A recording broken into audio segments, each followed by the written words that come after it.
Welcome to Kult Corner. I'm Atron. I'm Inferna. And today we have a review of a double feature of Bigfoot. Yes, Cry Wilderness, which is a movie made in 1987, directed by J. Schlossberg Cohen. And the other one in it is In Search of Bigfoot, which is a documentary from 1976, directed by Lawrence Crowley and William F. Miller. And we will start with the movie, which is Cry Wilderness. And this is about a little boy who, at one point in time, like a summer or so ago, had befriended Bigfoot out on a fishing trip. And the little boy is now in a boarding school. And one day, Bigfoot sort of teleports to his school like, outside. Hey, it's Bigfoot! And is telling him that his dad is in terrible danger. And so the little boy... and Bigfoot can speak very good English. Yes, he can. It's really... Yeah. And, you know, the little boy, like, is always getting in trouble at school, basically for his imagination, because, you know, Bigfoot. Yeah. But, and with little forest friends, too. Yeah. Because they seem to follow Bigfoot wherever Bigfoot goes. Yeah, like deer. The whole forest. Yeah, like deer and wolves and cougars and porcupines and everything. Raccoons.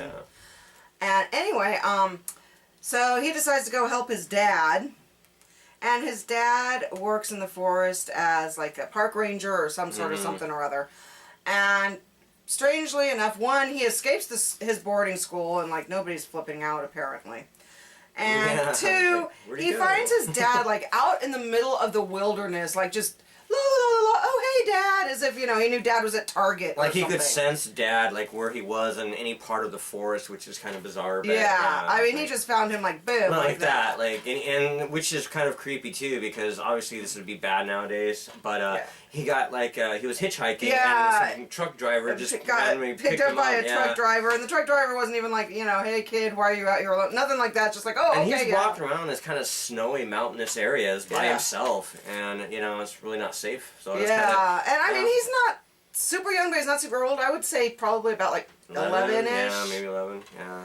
But anyway, so somehow he's supposed to help his dad with whatever this issue is.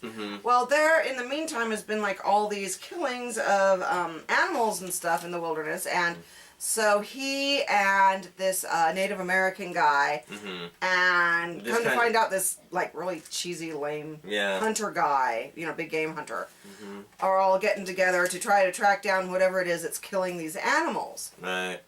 And so they're all together hunting this, and for some reason dad doesn't send the kid back to school or anything. He like takes the kid along with them on this dangerous thing for an animal that they don't know what it is that's killing. Yeah, and there's also like this escapee tiger that escaped from the circus. Yeah, that's what happens to be killing. That's what's killing everything, but they didn't know it at first. They think it might be Bigfoot or something else, or So, they're out there with their search party trying to figure this out. Yeah, and at some point, like, there's this, like, spirit of a Native American guy who had died, like, 15 years ago, who was also buddies with Bigfoot, and Bigfoot comes and shows and talks to him, too. And you know, he tells how to, you know, rescue the dad and all this stuff. And, yeah, it's not the greatest movie. It's not bad either. I actually really like it. I mean, Bigfoot. This is actually a very goofy Bigfoot movie. The Bigfoot costume looks really silly. Yeah. But it's better than some of the other ones I've seen. Actually, I've seen quite a few Bigfoot films. I love like 70s Bigfoot films. Yeah, even the bad ones. So yeah. But yeah, this could be like definitely you could get back with your family and watch this. It's it's not scary. Little kids can totally watch this. It's a very nature-esque film, and it's kind of fun, and it's kind of goofy. But yeah, I enjoy it. Yeah. And the next one? The next one is In Search of Bigfoot, which is the documentary. Yeah, and this you know, if you're like this is actually something that's really interesting about this is this takes place in Washington State. And it's at Mount St. Helens, and it's before St. Helens erupted. Yeah, so yeah, you see it. So you get to see its full thing, and like all the wildlife before it got all blown down and everything from the eruption. Before it became like apocalyptic. Yeah. And that actually is really, really cool. And these people are all, you know, looking for Bigfoot because, you know, he's supposed to be in the Midwest, or the Pacific Northwest. Yeah. And they're gathering evidence and looking for evidence and clues and hair and tracks and all that good stuff. Yeah, I mean, they set up this group of researchers and they go out there and they do some casts of Bigfoot and They found some hair, and it was found to be like humanoid, but yeah, they don't know. You couldn't really tell like if it was human or whatever. I mean, they really couldn't get. But I mean, it wasn't. They couldn't get a clarification. It wasn't ape. It was yeah. hominid, but it wasn't. It was just It wasn't like a cow or no, something like that. Yeah. Yeah, this is totally a different film from the other one. I mean, this is more for fans that are into kind of searching for Bigfoot or want to know the science behind Bigfoot and stuff like that. And like I said, this was made in '76, so this is way before like all the In Search of Bigfoot craze and ancient mysteries and all that type of stuff. So this is a little bit before a lot of that. I mean, before like the modern craze. I mean, there was quite a few Bigfoot films that came out. Yeah. And there was a lot of documentary Bigfoot films as well, not just this one. So, yeah. Really good film, and they give you some clues about what they think Bigfoot might be doing and where he could be at in the woods and what his eating habits are and where he traverses around, like the Pacific Northwest. Yeah. So really beautiful nature shots. Yeah, there's a lot of it's just almost like a National Geographic picture. Yeah, in a lot of ways because it shows a lot of nature, and a lot of it is just these guys having an adventure out there looking for Bigfoot, but just enjoying kind of the country and stuff, and getting beat up in the process because they get hurt in it, I believe. Like, one guy bruises some ribs, but he's like all taped up and still walking around and everything, and. So, yeah, this is good. I like this one better than Cry Wolf. I think it's a better movie of the two. But, I like them both pretty well. But, yeah, definitely you want to pick this up for Bigfoot. If you're into Bigfoot and stuff and cryptoids and all that type of stuff.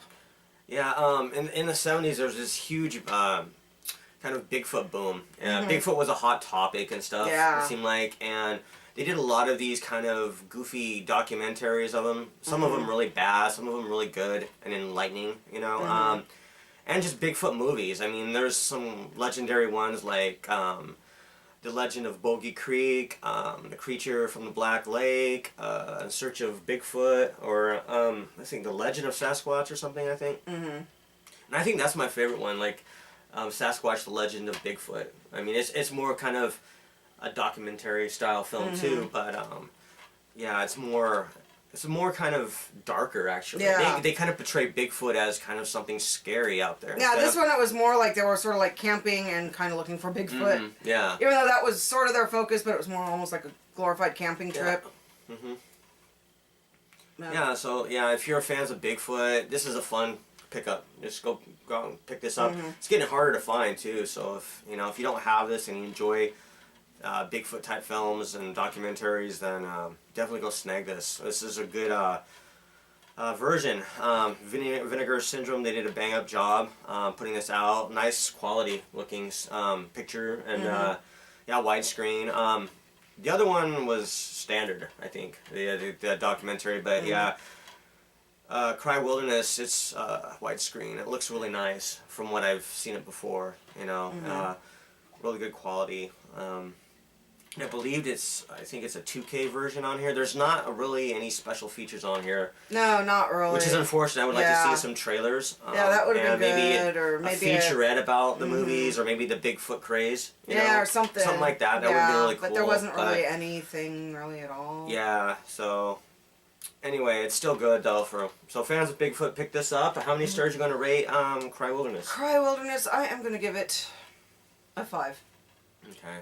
I'm going to agree with you and say 5, and I'm going to go 5.5 on In Search of Bigfoot. Yeah, it's not bad. It's not great. I have seen better documentaries about Bigfoot. I liked it just a little bit better. But it's okay, and it has, like I said, it has a lot of really good nature shots, and the rare footage of St. Helens before it blew up. And and that's really cool to see, for people who have never seen that, like how the mountain actually looked and how cool it was.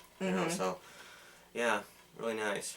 I mean, go pick this up and support Vinegar Syndrome and Bigfoot. Because he's out there, guys, somewhere, camping. Yeah. Hanging out with campers, probably. Probably. Stealing their food, Having a couple beers. Maybe. All right. Okay, we'll see you next time. Hail the horror. Hail the horror. Thanks for watching. And Bigfoot. Yeah, and Bigfoot.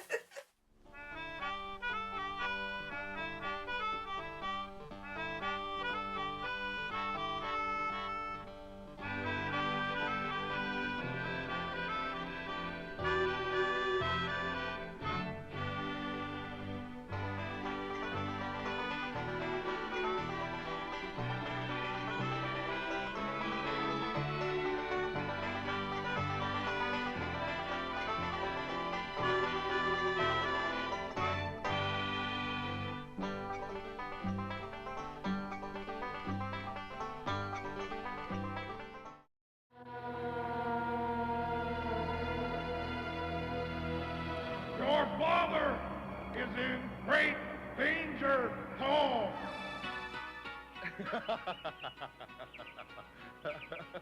Where are my raccoons? Are these your raccoons?